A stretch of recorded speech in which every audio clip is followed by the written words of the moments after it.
جاتا ہے، عیش و عشرت کی طرف بہت لگ جاتا ہے، آرام اور سکون کی طرف بہت زیادہ راغب ہو جاتا ہے تو وہ غافل ہو جاتا ہے۔ جب ایک انسان کہتا ہے مجھے ایک لیوش لائف سٹائل چاہیے، میں نے اپنے نفس کی پوجا کرنی ہے، میری جو مرضی ہوگی میں وہ کروں گا، کھیل تماشے میں اپنے آپ کو بہت زیادہ انوالو کرنا، یہ ساری وہ چیزیں ہیں جو کہ انسان کو غافل کر دیتی ہیں۔ حتیٰ کہ ایک انسان جو اپنے بزنس میں اپنی جاب میں بھی بہت زیادہ انوالو ہو جائے اور جس کو ہم کہتے ہیں ورکہولک بن جائے، وہ بھی اکثر اوقات اللہ تعالیٰ کے دین سے غافل ہو جاتا ہے۔ آج اگر آپ پوری امت کا حال دیکھیں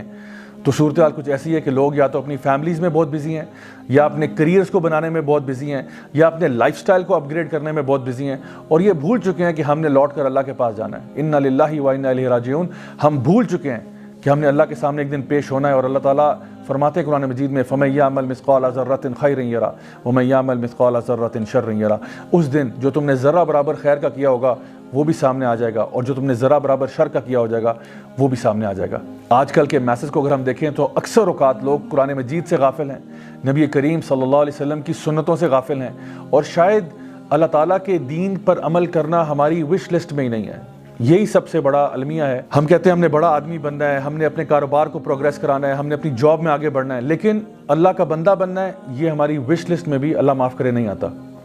اب اصل میں جو غفلت کی سٹیٹ میں انسان چلا جائے، جس کا دل غافل ہو جائے، اس کے اوپر پنشمنٹس کیا ہیں؟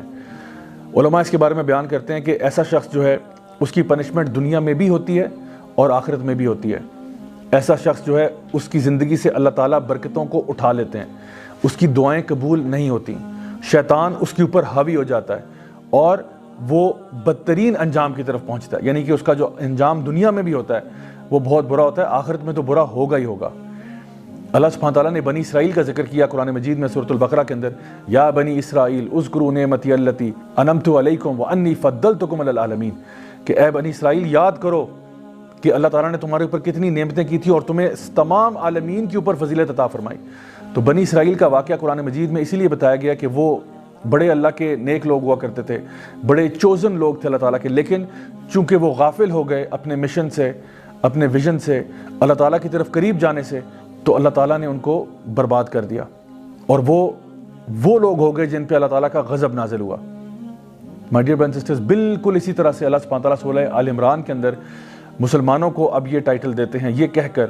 کنتم خیر امۃ اخرجت للناس تأمرون بالمعروف وتنہون عن المنکر وتؤمنون باللہ،